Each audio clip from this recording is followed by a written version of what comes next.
Hi, everyone, and welcome to your Brainstorming Sandbox for your Radial Collograph project. So this is a slideshow that I have set up in a square shape with nice little grid lines to help you arrange and play around with your photos of the collographs that you had tried out.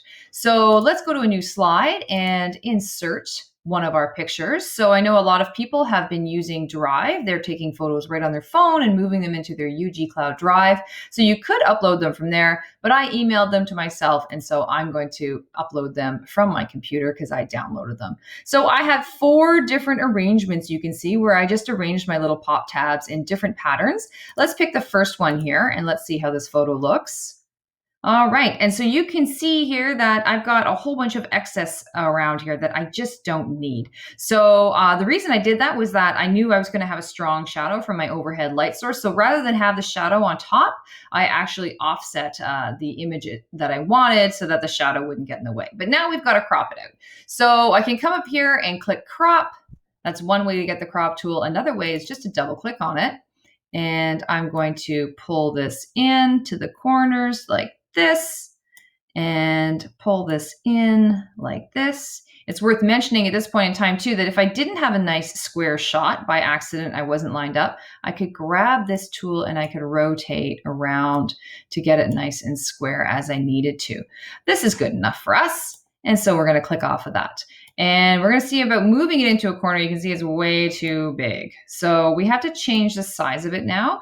And when I do that, I want to caution you not to grab the edges and just drag, because then you're going to turn your square into a rectangle. And that is wrecking what we call the aspect ratio. So I'm going to Control Z out of that little mistake. And I'm going to grab the corner here, and that actually preserves the length and width ratio, and drag it down to about the right size. Maybe I'll go just a wee bit smaller. Because it's not an absolute perfect square, you can see I didn't get all those grid lines snapping into place, only on one side.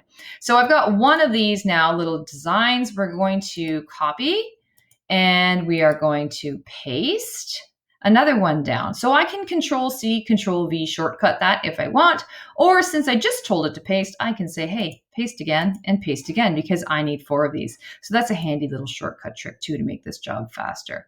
So I'm just gonna pop these guys into my 4 quadrants, because when we do our Radial Collograph print, we will print the same plate 4 times. So I'll just kind of jump them in a little bit there, make them a little tighter.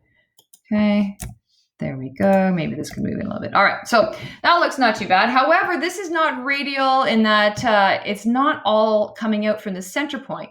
So I have to rotate around to make sure that I am doing that radial pattern. Right now, this is just a repeated pattern. So we're going to go to the top right corner, and I'm going to go up here to Arrange, Rotate 90 degrees. Okay, and down here, Arrange, Rotate, whoopee, rotate 90 degrees.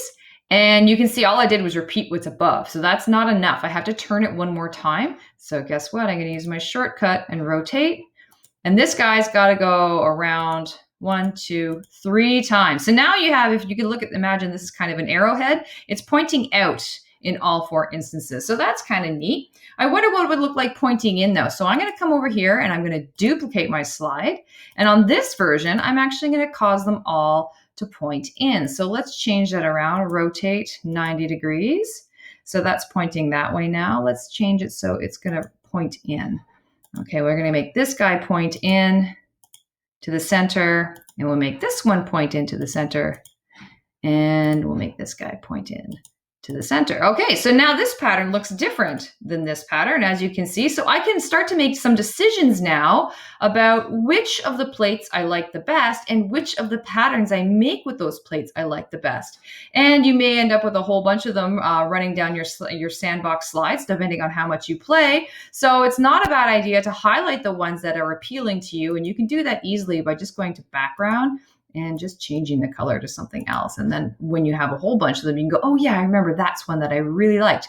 And so then if I decide on this pattern, I can go and use one of these little squares right here. And I can say, okay, let's put back together all my pop tabs to look like this and glue them down. And then we're ready to go and make our actual print.